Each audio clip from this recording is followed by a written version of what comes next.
Hello, everyone. I'm Brian Sethurst in Los Angeles. And I'm Alison Norrington in London, and welcome to the Story Hour. Please like, subscribe, and if you want to know when our next episode posts, hit that bell. The Story Hour sits at the intersection of storytelling and technology. We bring you the story behind the stories, how it's written, how it's produced, how it's distributed, and even the personal stories behind the storytellers themselves.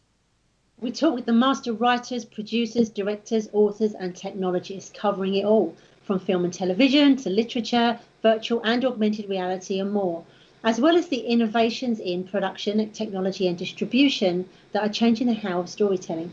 Since she was 7 years old, our guest today has been developing innovative entertainment attractions, game experiences, story worlds, toys, and water play concepts for families around the world. Creations with her trademark spin on story rich play and immersive technology can be found at major theme parks and family entertainment facilities worldwide. She is the inventor of over 120 patents, including MagiQuest and other award-winning inventions. A fellow Edmund Hillary Fellowship creating social and global impact, she's dedicating her entrepreneurial skills to making positive change in the world. Her co-founded company, Infinite Kingdoms, has over 4 decades of experience as inventors, playologists, and entrepreneurs who have created hundreds of attractions with original IP, all with unique guest experience models. Please welcome the lovely Denise Chapman Weston. Hello, Denise. Hello.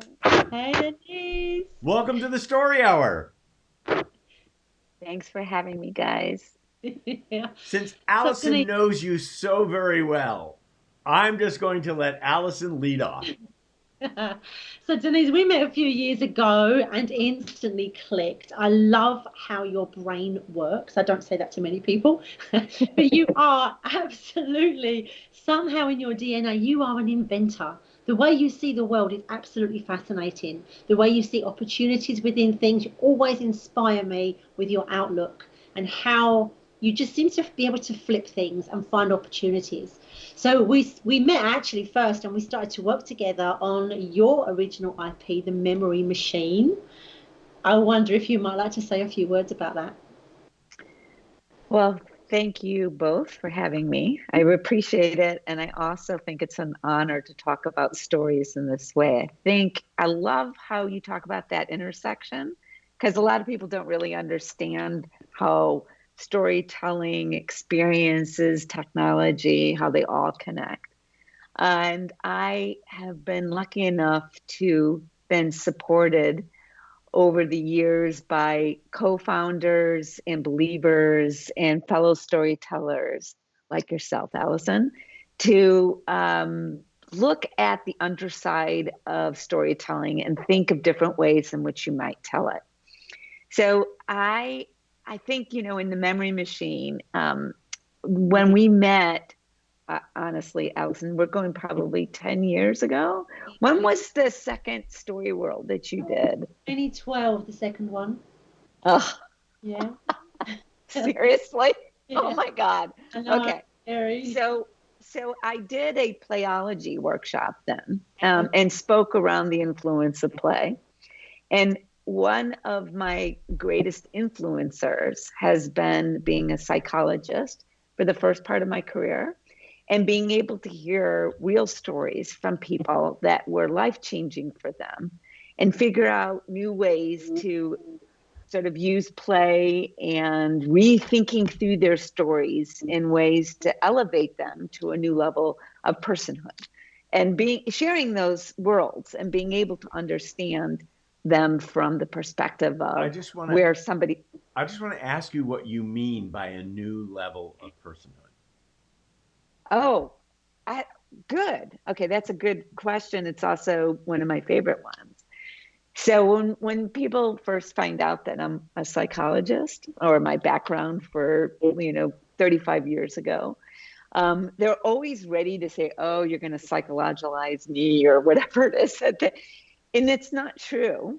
I think the gifts that I was given is how to listen and participate in the perspective of where somebody was coming from and the influences of their story that had an effect on their life.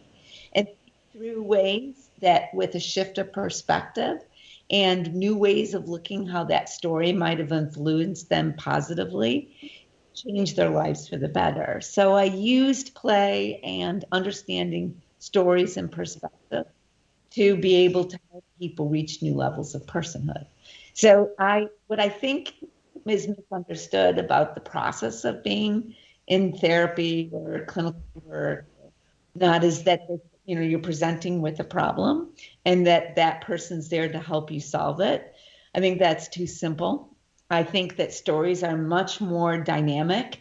And if you are able to help somebody shift a story and be able to see it from their heart inside out and be able to project how that might change the way that they go forward with their lives and look at the influence, perhaps that maybe even a negative situation had to make them stronger, and make them more capable of working through their issues. So this is a great discussion because really this is the context for everything that you do. It's the foundation. And what I'm thinking is that, just to make this clear for the audience and the listeners, is that something happens in your life and it's an aspect of your life. You are constantly building your story throughout your life. And there is a conversation that you will have in your head about your perspective on that story, whatever influenced, whether it was good or bad, who was around you, who was telling you how you should have thought about it or want to think about it, or parents or teachers or whatnot. And you live inside that story, and that story usually doesn't change, and then that becomes the foundation. And new stories are built upon it, but actually with the same, I guess I'd call it predisposition or pre-thought disposition that then takes what you're seeing in your life, becomes the filter for what's happening in your life. And then that's your perception. And so what I think Perfect. You're telling us that you are doing is that to change their personhood is actually watching how they tell their story. You, a story editor, maybe, pointing out those things that are a different perspective, more positive way to look at it. The thing I can think of is just in my own life. I learned very early on not to ask for help because I wasn't going to get it. And therefore, I never expected it. So that was the story of life. Therefore, even if you offered me help, I said I'm fine because I was not used to receiving it. So then the story gets to be changed by people who come into your life and say, why aren't you accepting my help? And then all of a sudden that question starts something else going on in your life. So the way you're presenting stories and the way people go into the story worlds is actually, correct me if I'm wrong, Denise, actually helping people to not just alter the conversation that goes on in their head, but change their self-perception? Well, yes, and then so much more. So back to the memory machine, because this is actually a perfect sort of syncing of that information. So the memory machine is a story that I wanted to tell on a tablet and use the tablet in such a way that technology and storytelling would be done differently so that I could use all the access of, the videos, the ability to link and push perspective from one character to another, and try to see what would happen if I used the media and the medium of an iPad or a Kindle as the orchestrator of the story theater and how that would be done, and created a story based on some of the experiences that I had as a clinician, working with deaf children and autistic kids, as well as their families, and also post-traumatic stress disorder and families that were dealing with memories. So the memory machine is based on a story about a teenage boy named Blue who is autistic and nonverbal, and his grandfather who is experiencing Alzheimer's. And it's done through the narration of the sister and the granddaughter of building this memory machine in their barn to help the grandfather get his memories back. But the memories are based, and this story is based on finding this comic book that tells this magnificent story of how they built this machine to help somebody who lost their memories get them back. And the truth of the story is about reconnecting the family together and allowing perspectives to shift so that you can see them through others' eyes. So when you were talking about sort of editing the story of your life, sometimes it's about changing perspective about how you see where somebody else is coming from.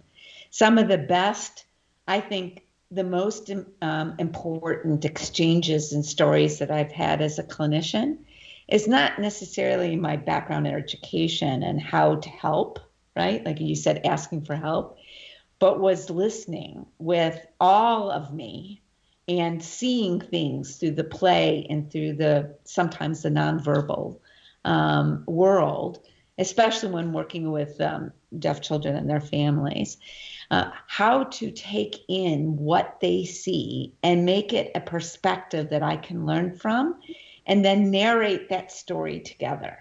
And it's tremendous. I mean, for me, I know it's fun. Like on Facebook or whatnot, I'll get people that say, "You were my clinician 25 years ago.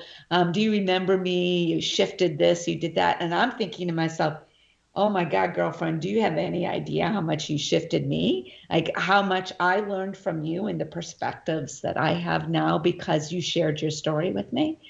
So the book, I thought was me learning how to tell platform stories and transmedia and connecting all these dots and having all this sort of collision of perspectives.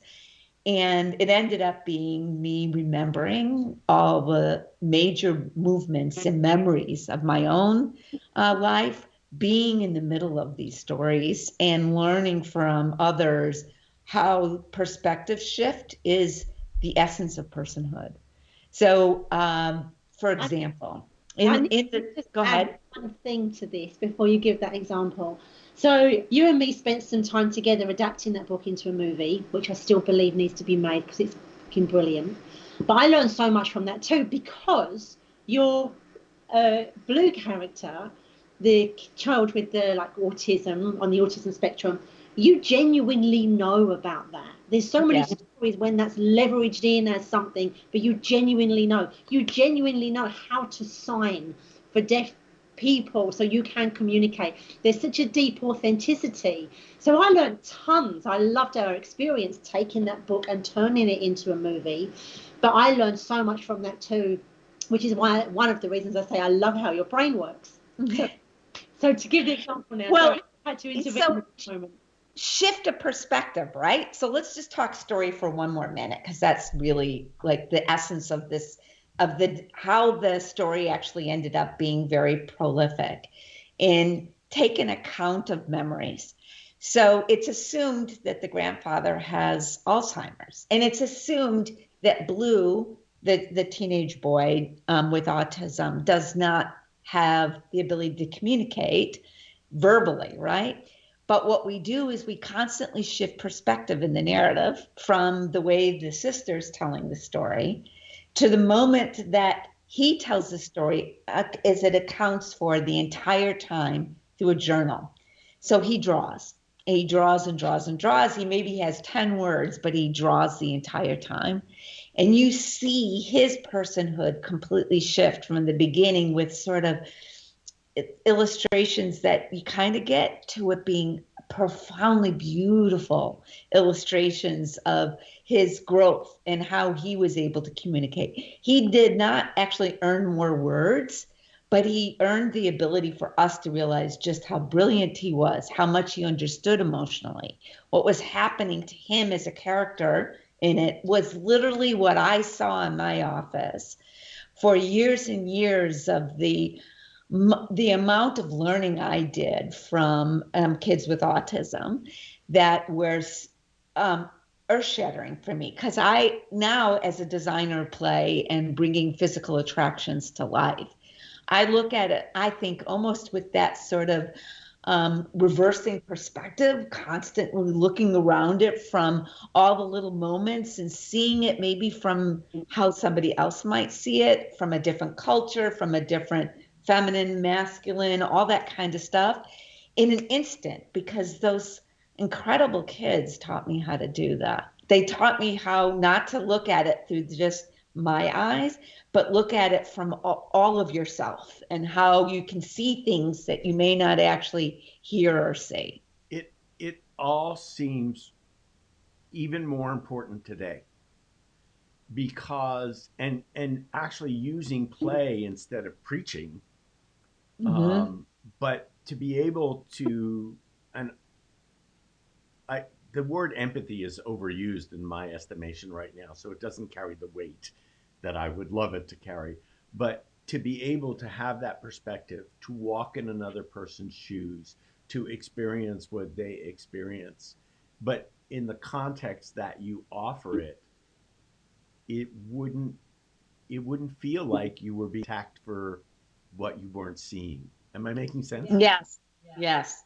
Well, okay, so let's talk about empathy and perspective for a second in storytelling. So what I learned from looking at things from a typical viewpoint, right? Just, kind of coming in at it from all cylinders firing when you're looking at something, is that they receive, like somebody on the spectrum is receiving the same information that you are, but they're dissecting it differently and then returning it differently. And I used to be in amazement. Like I probably had my mouth open, my eyes wide, and the reaction that I would get when I was playing with or nonverbal communication was so surprising because of my joy that I experienced while they express things in ways that I've never seen expressed before. And teaching other people to have that same neutral sort of like joy when they're looking at somebody squealing high or flapping their hands or something that is atypical to what a normal response is, that person's perspective, the sender's perspective completely changes. And then they lead through the conversation, and all of a sudden everything in the story changes. And if you can sit in that perspective, which is what I tried to do with the memory machine, was to show how this character Blue was able to see things that nobody within this story. And then when you go backwards, almost like the story The Sixth Sense, when you go backwards in time and look through the journal and look through the experience, he knew the entire time he was building the machine and helping his grandfather remember that in fact he did not lose his memories. It wasn't Alzheimer's. He did not need to go be put away in a home or treated. He had post-traumatic stress. And that disorder, which was the moment that everyone realized Blue knew. Yeah. He knew this. If we could just listen to the story he was trying to tell, he was saying, you guys got your shit all wrong. What I see is somebody that's in pain and suffering from memories he can't deal with. Not that he's lost them, but that he can't deal with them. Let's help him deal with them. The finale as well to the movie is so, I'm not going to kill it and tell you what it's so brilliant. All I can say is we went to see the Blue Man Group and we knew that we had this thing now. It's just so brilliant. Like, I just love that. And do you know what? The shifting of perspectives, people try so much to do that. And it's even kind of moved into a virtual reality space or an augmented reality space. But the best stories actually have that moment where it's playful, not preachy, to see things from a different point of view. And that doesn't mean necessarily sticking a headset on your face, right? And it was so right from multi-platforms or different platforms because of, if you followed Blue's story through his journal, you had these insights that you didn't necessarily have if you listened to the sister or the mum. And it was just really lovely that you could almost go through it and read it again from a different angle, right? It was perfect for the moment, really. Well, so here's what I think is and perspective change in storytelling. I made sure that when I wrote the story, that everybody's perspective was genuinely treated as if you just read through it if you went through the journal, if you went through the way that Papa, the grandfather, saw things, you would have a full story all from that perspective. It was constantly flipping it between all of their views, which is what the iPad allowed me to do, which is to flip from the different perspectives. But I don't think when we are listening to stories or we're preparing ourselves to like do the documentary or listen to the view of different individuals, I don't think it's almost like being on the spectrum yourself. It's being able to shift instantly and show all the different perspectives simultaneously. And that's what I love so much about telling this story, because going back to my clinical work, you had to sit there. Part of the training was to be able to listen to a family and hear them all coming from all their different directions and synthesize it and be able to let them be a loudspeaker for each other. And I tried really hard to do that in the story. It's like, even though like mom was kind of the villain and wasn't accepting things that were going on, her journey was the most profound of all. Like if you really went through the whole thing, you can see that her character did the most change. She had the most to learn and the most to accept and the most to move on in her life, where the most consistent character that seems so off the charts was the autistic boy, who was in fact Blue knew everything from the very beginning. He was the heart of the whole story, and he was able to shift and be like the platform the entire time, where everybody else was doing all their learning. He was consistent.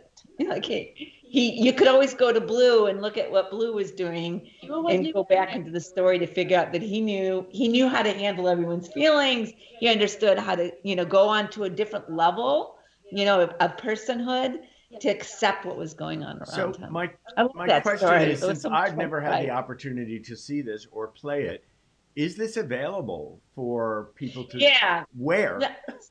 I did this as a test, right? So I created it as a story world that you can download it on your iPad, and it took years to do because then I discovered that the iPad actually can't do what I wanted it to do. So there was a lot of things I ended up taking out. But I think it would be the most beautiful use of it would be like a series. And that's what Allison was thinking about, like how to do it from everyone's perspective as a different series. But like literally, how Hugo did that? That was one of my most favorite books in the whole world, is that it would do a narration and then it would go to these illustrations and then it would go to narration. And I really think that you could literally do a whole series with just Blue drawing the entire time. So this is something this is something we're not able to access now, but we may be able to participate and watch the series in the future. Yes, I hope so. We're on it. So we're actually at the end of our first segment, and we're going to come back next week. And I think what's really interesting about next week, I kind of feel badly for the people that will be listening on the podcast, because it'd be much better to watch this on the YouTube channel, because we're actually going to be entering your world and the different aspects of your world. And I have to say, just as a little teaser, I marvel it's like that your home should be in some theme park somewhere, that you're exploring this character's which is you, this character's life. And full confessions, on the other side, I'm in the process of moving, and I think to myself, oh, if I had to move that house, that would be a story to tell. So I like to say, Denise spoke earlier about like watching how maybe when she was working with deaf children or children on the autism spectrum, her jaw dropped. I had the pleasure of spending some time at Denise's house, and it probably took 20 minutes to get my chin up off the floor. Well, we will have virtual chins on the floor with our audience. So I invite you all to join us next week for part 2 of our interview with Denise Chapman Weston. I just one little comment I want to make. Storytellers we all come from a different foundation. We all come from a different experience that informs our storytelling, which is what makes every storyteller unique. And the foundation of what formed your storytelling is absolutely brilliant to understand and then to transform into worlds that people can participate in. I mean, I feel like we're not worthy. Yeah. We're not worthy. So deep respect to you, and we'll all be dressed the same next week, primarily because we love what we're wearing, right? Right, Allison? Right, Denise? So we will see you next week.